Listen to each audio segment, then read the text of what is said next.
Alright, let me explain. I, 45 female, am a widow with 4 kids. 22 female, 14 male, 13 male, and 11 female. My oldest, Sarah, is a model. She started when she was young and has kept at it, becoming a professional once she became an adult. Recently, she called me very excitedly to report that she'd gotten an offer to be a model for Victoria's Secret. She works with a reputable talent agency that I won't name for privacy, so I'm reasonably confident it is a legitimate offer. I congratulated her on her work, but warned her that if she took the job, I would be forced to disown her. She was confused and upset, so I explained to her that her taking such a job would harm her younger siblings.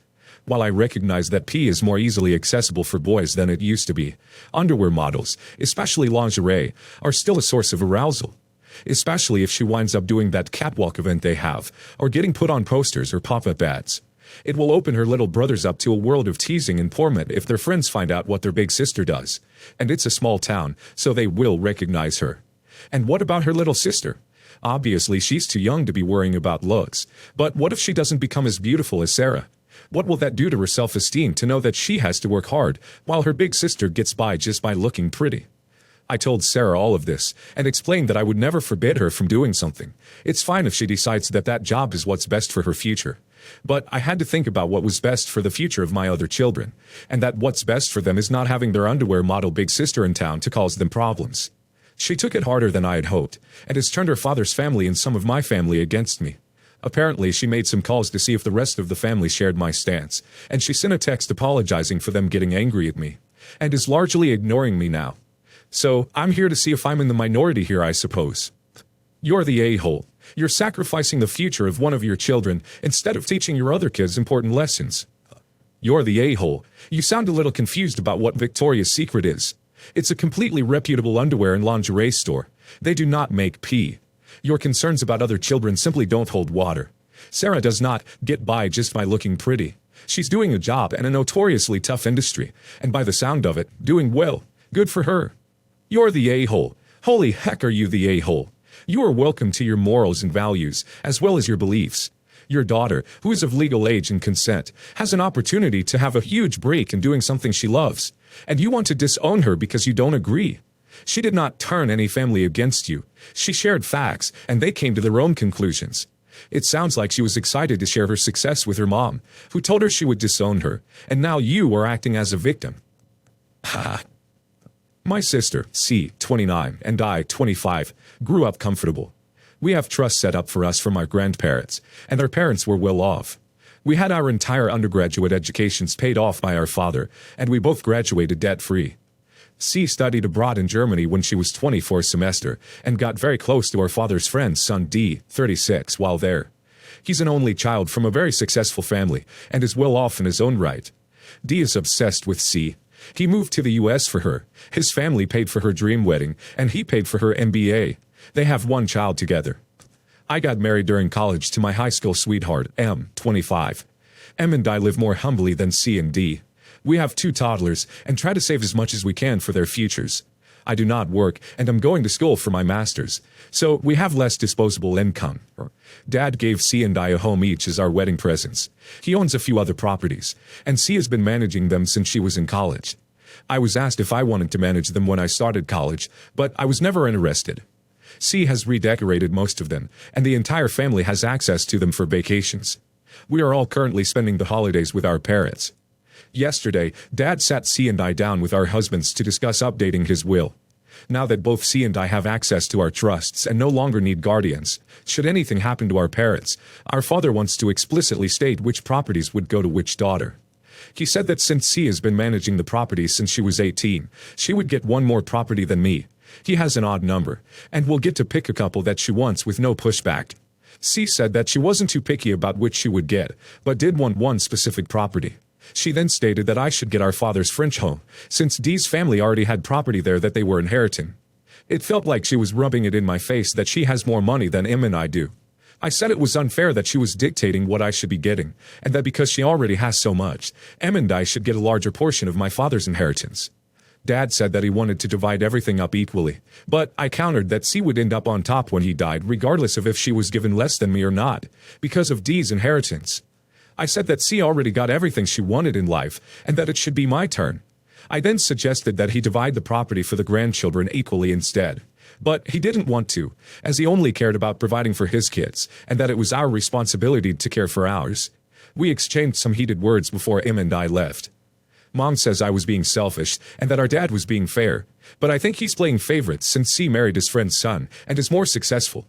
I just want to be on the same playing field as C. Am I the a-hole? You're the a-hole. You sound like a whiny entitled brat. Your father can do whatever the hell he wants with his money.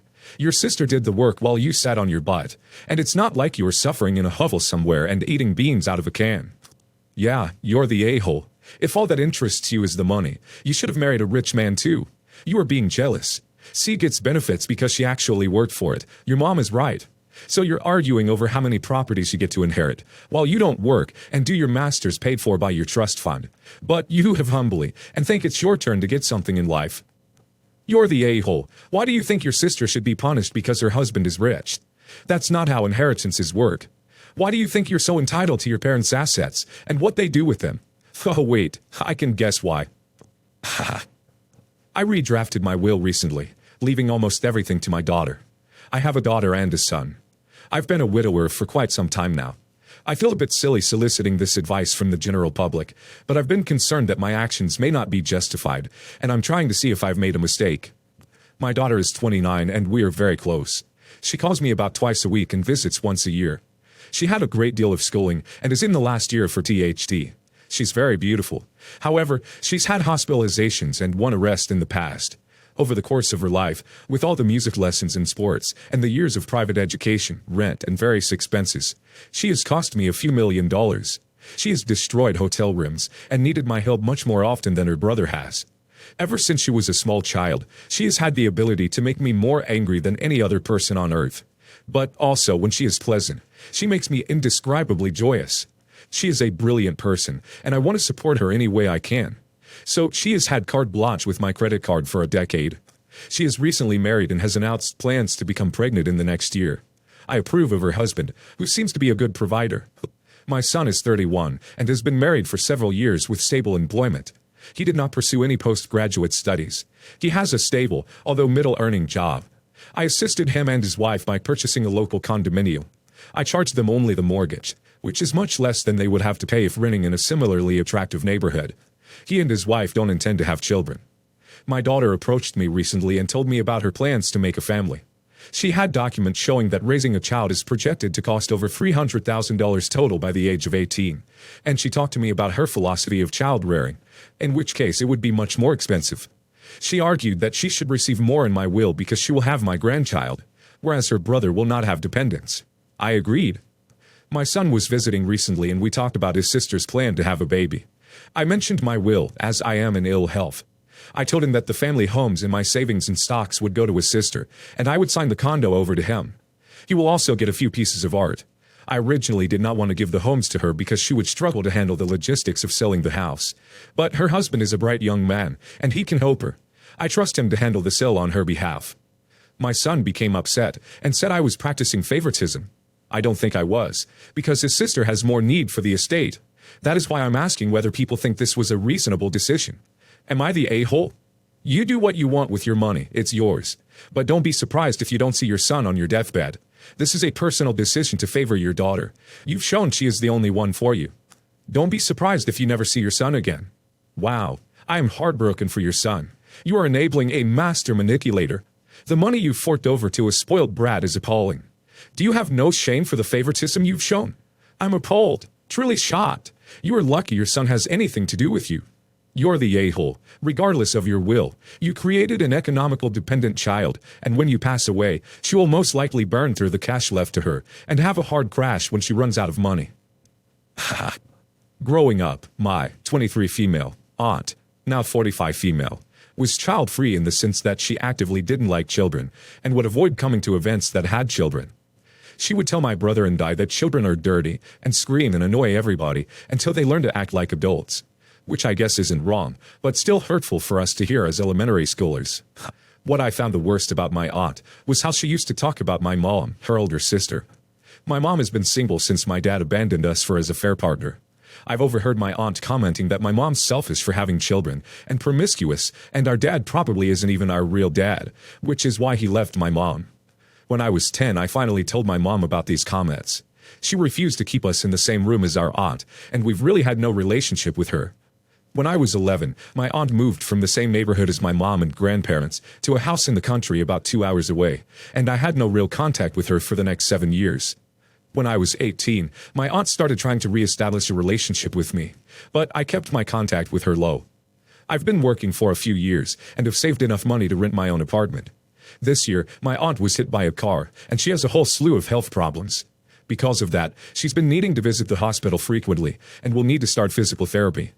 Her house is really far from most health facilities, and because she lives alone, she hasn't got anybody to take her back and forth every day. She doesn't have the money to buy a new house in a more convenient location, and she doesn't want to sell her current house because it has lots of land for her dogs, and she wants to continue living there when she gets better. The rest of my family lives in the city and can access all sorts of health facilities much easier. My brother lives at college. My grandparents have moved in with my mom, who's still angry at my aunt and refuses to talk to her. That leaves me. Because I was hesitant and not outright rejecting contact with my aunt, she thinks she still has a chance to live with me. There's two major issues with this. One, my aunt has 2 dogs that she adores, and I don't want to take care of them while she's still recovering. And 2, I don't really like my aunt and don't want her living with me. I'm afraid that a relationship would cause a divide in the family. I'm also worried she'll find out things about me and gossip about it like she did with my mom. Fundamentally, if I had a closer relationship with my aunt in my childhood, I might have considered it. But because of her justifying being cruel by her child-freeness, I don't think I'm going to make this accommodation for her. I told her as much, and she called me an a-hole for abandoning her when she's vulnerable. My mom and brother support me, but my grandparents told me to just go along with it so that we can all stop fighting. Am I the a-hole? Not the a-hole. You should just tell her that people recovering from injuries are dirty and scream and annoy everybody until they can take care of themselves again. You reap what you sow, Auntie. Because she lives alone, she hasn't got anybody to take her back and forth every day. Well, that's because she sucks. You reap what you sow. Children are just people. There's no excuse to treat them like crap. She seems to just be a crappy person to be around in general. She made her bed. Not the a-hole. She chose not to build a relationship with you as a child. She doesn't get to suddenly change that because now she needs something from you. You have zero obligation towards her. My ex and I had our child very young and split up when I was a few months pregnant, and my ex came out. He has always supported our child, and he's an amazing parent. We co-parent and really have no issues at all. He also has an amazing partner who he has been with for the last 10 years. We split up 17 years ago, and they're currently planning their wedding. It took them a while to get to a stable place financially, owning their own home and cars, which is what they wanted to do before they tied the knot. X is really creative, and his original idea for his wedding attire was to have a wedding gown tailored into a suit with illusion sleeves, off the shoulder, and whatever else. Weird, but that's his choice. Now he's done a complete backflip and wants to wear an actual dress. According to him, the dress he ended up choosing is a mermaid style, and it would look tacky to have that bottom made into pants, and he really wants to keep the shape, so he's not changing it at all. I've told him I'm no longer comfortable with our son attending the wedding, because he doesn't need to see his father dancing around in a dress all night. I feel like it would have been fine if he stuck to his original idea. I just feel like this could be embarrassing for my son, as he was granted permission to take a few of his friends by his father and his fiancée, and kids can be cruel, especially seeing his father, a 6-foot muscular man with facial hair squeezed into a tight-fitting dress with a tiara. My ex says I'm a complete a-hole for withholding our son from him on such a special day, and that he felt like we were still good enough friends that we'd both be there. Our son still wants to attend, but he's only 17, and I don't feel like he fully understands how that could impact his social life at school. Even if his friends didn't attend, I feel like it would be a bad influence on him. He's never been overly affectionate with his partner around our son, nor has he been overly feminine around him. Am I the a-hole? So, I get the discomfort on your part, I do, but it's 100% not your business. As you've said, Dad has been a great co-parent and very involved in the child's life. I'll take that to mean Dad has joint legal custody and a good share of physical custody. Whether the wedding is scheduled on one of your custody days or Dad's, this is the Dad's wedding day. Of course the kid is going to be there. The kid wants to be, and he should be. You can't ban a 17-year-old from attending his father's wedding, legally or ethically. Dad can just file pro se. probably win, and you're going to look like a massive a-hole to everyone involved. You're the a-hole. You're the a-hole. The only issue I see is your own discomfort, which has nothing to do with your son and his father. You're well on your way to a 2-for-1 on family who decide to go no contact with you. Is this the hill you really want to die on? You're the a-hole. Maybe your ex never showed this side of himself because he thought you'd be judgmental about it. A wedding is a big event. Your son is merely a legal adult. He's old enough to understand and accept what is happening. Why aren't you?